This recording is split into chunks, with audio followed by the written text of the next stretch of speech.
लोकसभा में राजद के संसदीय दल के अध्यक्ष अभय कुशवाहा जी, पूर्व मंत्री आलोक कुमार मेहता जी, माननीय विधायक राजवंशी महतो जी, माननीय विधायक फतेह बहादुर सिंह जी, माननीय विधायक राजेश कुशवाहा जी, संजय यादव एमपी, माननीय विधायक रणविजय साहू जी, श्री सुरेश मेहता जी पूर्व विधायक, रविंदर सिंह जी पूर्व विधायक, सुनील कुशवाहा जी पूर्व विधायक, सुदय यादव जी माननीय विधायक, कारी शोहेब साहब, मनोज यादव जी, श्रीमती उर्मिला ठाकुर जी, सतीश दास जी, श्रवण कुशवाहा जी, राजेश कुशवाहा जी, सतीश कुमार जी, वीरेंद्र कुशवाहा जी, प्रोफेसर सुबोध मेहता जी जो हमारे राष्ट्र प्रवक्ता हैं, बैजनाथ कुशवाहा जी, बहन प्रियंका भारती कुशवाहा जी, भोला यादव जी, अमरेंद्र कुशवाहा जी, विपिन कुशवाहा जी, मधु मंजरी कुशवाहा जी, श्रीमती प्रतिमा कुशवाहा जी, रामदेव कुशवाहा जी, अजीत कुशवाहा जी, कैलाश कुशवाहा जी, प्रगति कुशवाहा जी और बिहार से दूर दराज के हर जिले से आए हुए सभी हमारे बुजुर्ग, अभिभावक, माताएं, बहनें, नौजवान, युवा साथी, पार्टी के सभी पदाधिकारी, कार्यकर्ता और आए हुए सभी मीडिया के दोस्तों का आज के कार्यक्रम में तहे दिल से आप लोगों का स्वागत करते हैं। आप सब लोगों का अभिनंदन करते हैं। और जैसा हमने पहले बताया कि जगह काफी छोटा पड़ गया, आप लोग इतनी भारी संख्या में यहाँ उपस्थित हैं, इसके लिए हम धन्यवाद तो देते ही हैं, लेकिन आपको विश्वास भी दिलाना चाहते हैं कि आपके समाज के लिए हमारी पार्टी, राष्ट्र अध्यक्ष लालू जी हमेशा आप लोगों के साथ खड़े रहने का काम करेंगे। और कभी भी जो है कोई बात ऐसी ना आए जहां आप लोगों को जनप्रतिनिधित्व का मौका ना मिले। पिछले लोकसभा चुनाव में भी सबसे ज्यादा टिकट जो है कुशवाहा समाज के लोगों को हम लोगों ने दिलवाने का काम किया। और आप सब लोग विश्वास कर सकते हैं कि आने वाले विधानसभा में भी आप लोगों को पूरा सम्मान सहित जनप्रतिनिधित्व का मौका राष्ट्रीय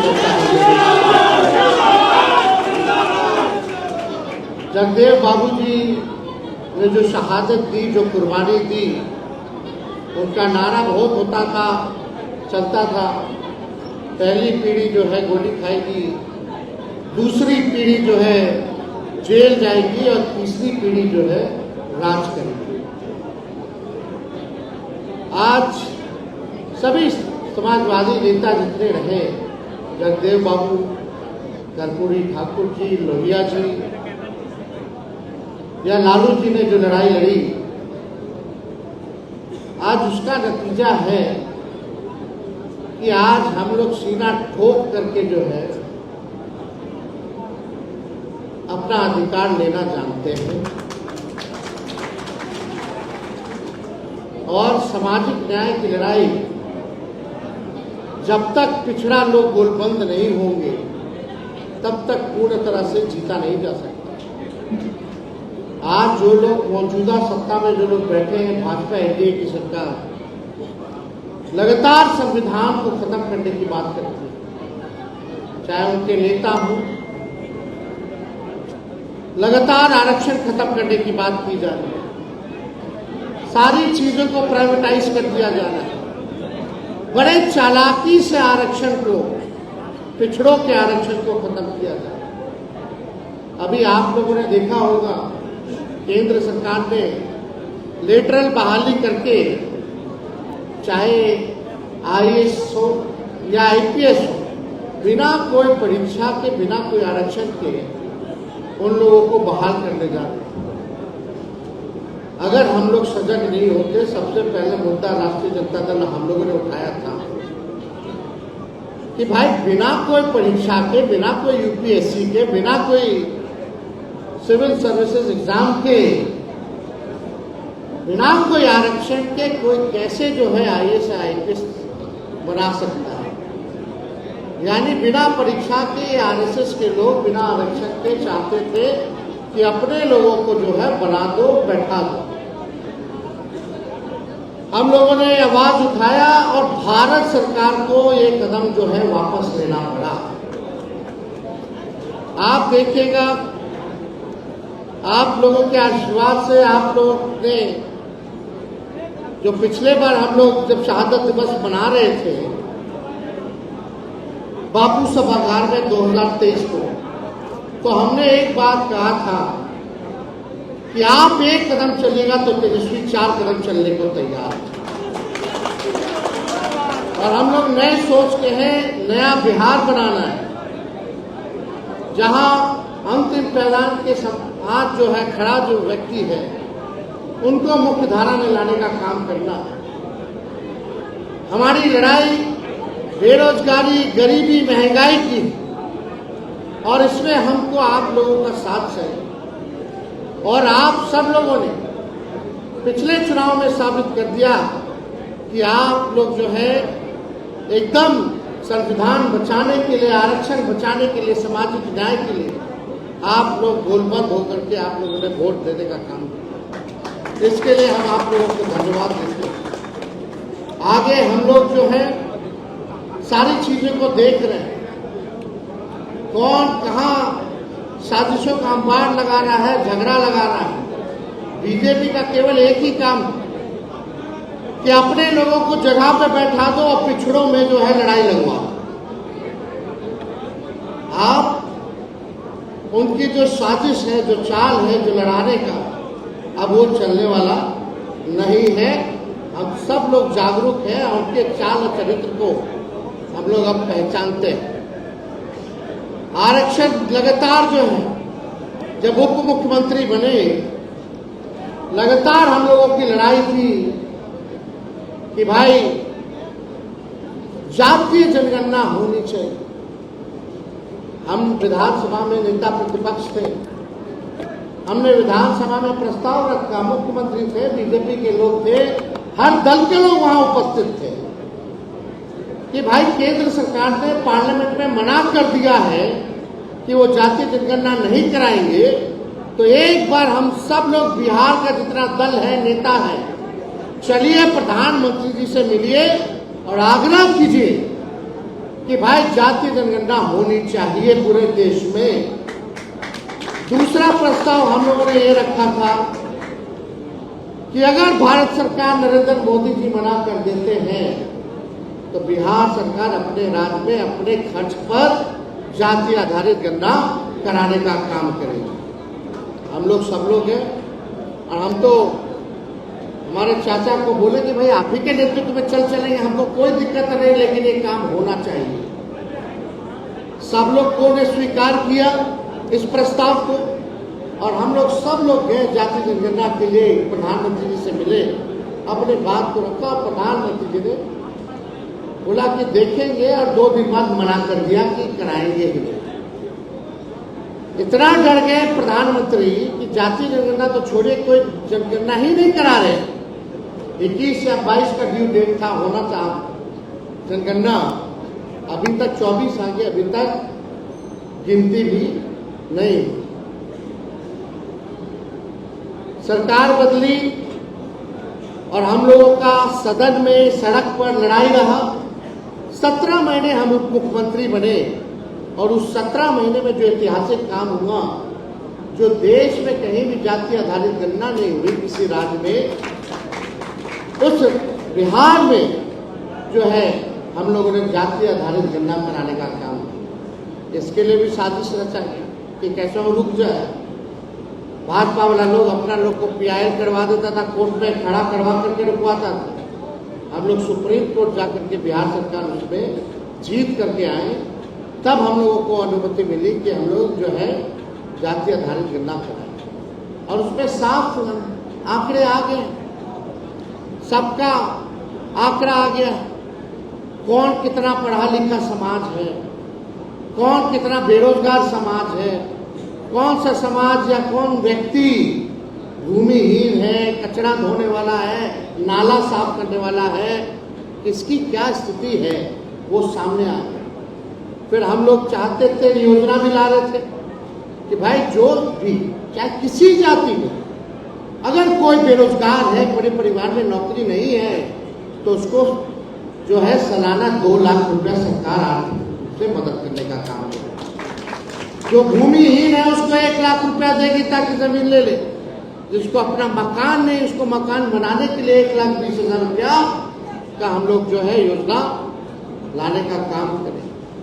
और हम लोगों ने जितनी आबादी जैसी हुई वैसी हम लोगों ने आरक्षण को भी बढ़ाने का काम किया। हम लोगों ने जो 50% के नीचे आरक्षण था उसको हम लोगों ने पिछड़े, अति पिछड़े दलित आदिवासी समाज के लिए 65% आरक्षण हम लोगों ने किया, जो देश में सबसे ज्यादा है। और EWS 10% को भी हम लोग रखे, यानी 75% कुल आरक्षण। हम लोगों को संदेह था उसी टाइम कि फिर जो आरक्षण हम लोग बढ़ाए हैं पिछड़ों का, दलितों का, आदिवासी भाइयों का, ये भाजपा के लोग फिर से साजिश करके कोर्ट कचहरी जाकर के रुकवाएंगे। तभी हम लोगों ने तय किया कि भाई भारत सरकार में, बिहार सरकार प्रस्ताव भेजे कि जो बिहार में आरक्षण जो हम लोगों ने बढ़ाया जाति आधारित गणना के बाद, उसको अनुसूची 9 में डाल दिया, शेड्यूल 9 में डाल दिया जाए। शेड्यूल 9 अनुसूची 9 में जाने के बाद एक सुरक्षा कवच जो हो जाता है आरक्षण का, सुरक्षा कवच का काम करता है। यानी कोर्ट कचहरी भी चाहे तो खत्म नहीं कर सकती है अगर अनुसूची 9 में, शेड्यूल 9 में अगर आ जाए तो। भारत सरकार ने ये किया, केवल एक राज्य का आरक्षण जो है शेड्यूल 9 में हो, तमिलनाडु का। उसी तर्ज पे हम लोगों ने बोला था कि भाई इसको सुरक्षा दिया जाए। लेकिन उसके बाद आप लोग देखिएगा, चाचा जी पलट गए। चाचा जी के जाने के बाद ही आप देखिएगा कि ये जो आरक्षण जो हम लोगों ने बढ़ाया था महागठबंधन की सरकार ने, आज उस पर वही भाजपा के लोग कोर्ट कचहरी जाकर के रुकवा दिए और कानून को ही निरस्त करा दिए। यानी जो बहाली तेजस्वी निकाला 5 लाख या और 3 लाख प्रक्रियाधीन जो करके आए, जो 3 लाख सरकारी नौकरी मिलना है, उसमें अब आप लोगों को आरक्षण का लाभ नहीं मिलने वाला है। ये बड़ी साजिश है। वो लोग नहीं चाहते कि आप लोग जो है बैठे अच्छे जगह पर, डिसीजन मेकिंग में, पॉलिसी मेकिंग में, जहां जहां महत्वपूर्ण पद हैं। ये लोग नहीं चाहता कि पिछड़ा समाज के लोग जो है वहां बैठे। ये भाजपा के लोग चाहते कि अपने लोगों को ही बैठाया जाए और पिछड़ों में लड़ाई लड़वाते रहो, बांटते रहो और राज करते रहो। आज सब आप लोग यहाँ आए हैं। हम लोगों ने 1 दिवसीय धरना भी दिया। हम लोगों ने कहा कि किसी भी प्रकार से इसको, आरक्षण को खत्म नहीं होने दिया जाएगा। दुख इस बात की है, पीड़ा इस बात की है कि मुख्यमंत्री बोलते हैं कि वो सामाजिक न्याय में विश्वास करते हैं। आज उनके सांसद हैं, अगर उनके सांसद समर्थन वापस ले जाए तो प्रधानमंत्री जी नहीं रहेंगे। ये आरक्षण हम लोगों ने लागू किया, आखिर क्यों नहीं करवा देते? तो भारत सरकार में भी है, बिहार सरकार में भी है। सवाल ये खड़ा होता है कि आखिर जनता दल यूनाइटेड का रोल क्या है इसमें? कथनी अलग और करनी अलग। आज इतना पावर है कि भाई ये चाहते, कितना महीना हो गया भाजपा, 8वां महीना चल रहा है लोग का डबल इंजन का सरकार। और कोर्ट में लोग कब गया? 2-3 महीना पहले। अगर इनके मन पाक था, साफ था, तो ये लोग पहले ही कोर्ट में जाने से पहले ही शेड्यूल 9 में आरक्षण को डलवा देते, ताकि जितना सरकारी नौकरी होगा, आरक्षण होगा या शिक्षा संस्थानों में एडमिशन होगा, उसमें पिछड़े अति पिछड़े दलितों का लाभ होता, आदिवासी भाइयों का लाभ होता। लेकिन नहीं किया ये लोग। और आज आप लोगों को यही कहने आए हैं कि इस लड़ाई को हम लोग छोड़ने वाले नहीं, चाहे जितना हम लोगों को गाली देना हो, बदनाम करना हो, आपकी लड़ाई को तेजस्वी या लालू जी और राष्ट्रीय जनता दल लड़ने का काम करेगा। ये कोई अकेले मेरी लड़ाई नहीं है, एक व्यक्ति की लड़ाई नहीं है, ये पूरे समाज की लड़ाई है। यही जगदेव बाबू कहते थे, जिसकी जितनी संख्या भारी उसकी उतनी हिस्सेदारी। आज के दिन तो कम से कम अपना हिस्सेदारी लेने के लिए हम लोगों को खड़ा रहने की जरूरत है, लड़ाई लड़ने की जरूरत है। जो सोवत है वो खोवत है। समाज सोया रहेगा, सड़कें सुनी रहेंगी, तो आपका अधिकार वो लोग छीनते रहेंगे, बेईमानी करते रहेंगे। जो सदियों से मलाई खाते रहते थे, वो आपको मलाई छीन करके तो खैबे करेंगे, मट्ठा भी नहीं देने देंगे आपको पीने के लिए। ये हकीकत है। आज आप सब लोगों को जागरूक होने की जरूरत है। खास तौर पे जो नए समाज, जो नए लोग, उनको जगाने की जरूरत है, क्योंकि लाभ उन्हीं को होने वाला है। सरकारी नौकरी भी उसी का, पढ़ाई स्कूल कॉलेज में एडमिशन भी उसी का, हर चीज में उसी को फायदा होने वाला है। तो अपने लोगों को जगाने का काम करना है। और अगर आप लोगों का साथ होगा तो चाहे प्रधानमंत्री हो, भारत सरकार हो, उन लोगों को घुटने पर टिकाने का काम करेंगे और अपना अधिकार लेने का काम करेंगे। तो आप सब लोगों से ज्यादा समय ना लेते हुए, और हम राष्ट्रीय अध्यक्ष लालू जी को धन्यवाद देते हैं। अगर इनका मंडल कमीशन लागू करने में जब मुख्यमंत्री बने तो भारी योगदान रहा, जिससे सभी पिछड़े समाज, पिछड़ा समाज, दलित समाज, आदिवासी समाज को मुख्यधारा में आने का मौका मिला। सीना ठोक करके लालू जी ने आवाज दिया। लालू जी के राज में कोई भी थाना चला जाता था, कोई भी कहीं चला जाता था तो उसको ब्लॉक ऑफिस जाता था, सम्मान की नजर से बैठाया जाता था। आजकल अफसरशाही इतना हो गया है कि किसी को नहीं पूछता। आम जनता का तो छोड़िए, गरीब का तो छोड़िए, मुखिया सरपंच का तो छोड़िए, बिहार सरकार के मंत्रियों का नहीं सुनता। ये हालत हो गई है, ये सच्चाई है। इस लोकतंत्र में मालिक आप लोग हैं, जनता मालिक होती है, और यहाँ जनता का राज होना चाहिए, ना कि अधिकारियों का राज होना चाहिए। आज सब लोग जो है देखिएगा, केवल अधिकारी लोग सरकार चला रहे हैं। 5-6 लोग जो है, 1-2 मंत्री अपने फायदा के लिए सब काम कर रहा है। लेकिन आप सब लोग देखे होंगे कि भाई कोई भी परिस्थिति आए, राष्ट्रीय जनता दल ने सामाजिक न्याय और धर्मनिरपेक्षता के अपने विचार पर कभी किसी से समझौता नहीं किया। समय समय पर सब दलों ने, भाजपा आरएसएस से समझौता किया, लेकिन लालू जी ने, इस पार्टी ने आज तक अपने विचारधारा से समझौता नहीं किया। आज तक भाजपा के आगे घुटने नहीं टेके। लालू जी ललकारते रह गए भाजपा के लोगों को, आरएसएस के लोगों को। लेकिन वहीं दूसरा पल एक देखने को मिला, कुछ लोग प्रधानमंत्री का गोड़ भी छोड़ने को तैयार हो गए, जो कहते थे थाली खींच लेते थे कि नहीं बनने देंगे। लेकिन हम लोगों ने तस्वीर भी देखा, क्या स्थिति हो गई है भाई। कहाँ हम लोगों का समाजवाद का नाम लेकर के इस तरह का काम करते हैं। तो ये बात तो हमको ठीक नहीं लगा, दुख भी हुआ। खैर जो भी थे, खैर आप लोगों से हम यही कहना चाहते हैं, ये लड़ाई हम लोग लड़ेंगे और इस लड़ाई को हम लोग आगे बढ़ाएंगे। और 10 तारीख से आप सब लोगों को संवाद करने के लिए हम बिहार के हर जिले जाएंगे, समस्तीपुर, दरभंगा, मधुबनी और मुजफ्फरपुर। उसके बाद नवरात्र के बाद पूरा फिर क्योंकि नवरात्र रहेगा तो उसके बाद जो है दूसरा चरण, तीसरा चरण जाकर के हर एक पार्टी के वर्कर से, कार्यकर्ताओं से बात करेंगे और हमारी कोशिश होगी कि आने वाले चुनाव में सभी समाज के लोगों को हम लोग मौका दें चुनाव लड़ने का, सभी समाज के लोगों को। देखिए, हम जो कहते हैं वो काम करके दिखाते हैं। हम कहे थे 10 लाख नौकरी देंगे, लेकिन उप मुख्यमंत्री ने के 5 लाख नौकरी दिलवा। चाचा जी कहते रहेगा कहाँ से लाएगा पैसा, अपने बाप के पास से लाएगा। अब हमारे रहते कैसे मिल गया फिर नौकरी? 3 लाख और प्रक्रियाधीन कराते हैं।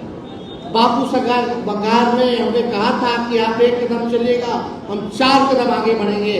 उस हिसाब से हमने लोकसभा में टिकट भी बांटने का काम किया और अभय कुशवाहा जी को लोकसभा का राष्ट्रीय जनता दल का नेता भी हम लोगों ने बनाने का काम किया। तो लालू जी ने तो सबको बनाया। इनके सरकार में जब मुख्यमंत्री रहे तो कई विधायक इन्होंने बनाए, कई लोगों को मंत्री बनाया, लेकिन कुछ लोग स्वार्थ के लिए बदनाम करते रह गए। अब हम सब लोगों को गोलबंद होने की जरूरत है। अब यादव भाई या कुशवाहा भाई में लड़ाई नहीं होगा, एक भाई बन करके अधिकार और पिछड़ा समाज को, अति पिछड़ा समाज को, दलित अल्पसंख्यक समाज को दिलाने का काम करेगा। तो आप लोगों का इस लड़ाई में साथ है कि नहीं? हाथ उठा करके बताने का काम कीजिए। और अंत में हम अपना बात को खत्म करेंगे। मेरे साथ नारा लगाइएगा, जगदेव बाबू अमर रहे, जगदेव बाबू अमर रहे। और इस मंच से हम लोग मांग भी करते हैं कि शहीद जगदेव बाबू जी को भारत रत्न दिलाया जाए। ये हम लोगों का मांग है। तो इन चंद शब्दों के साथ जिन लोगों ने पार्टी ज्वाइन किया है उन सब का आभार करते हैं और पार्टी के जितने हमारे कुशवाहा समाज के नेता हैं उन सभी नेता, विधायक, हमारे राष्ट्रीय वक्ता, सभी लोगों का योगदान रहा है इस कार्यक्रम को सफल बनाने के लिए। और आप सब लोगों को प्रणाम करके अपनी बात को ये रखते हैं। जय हिंद, जय बिहार।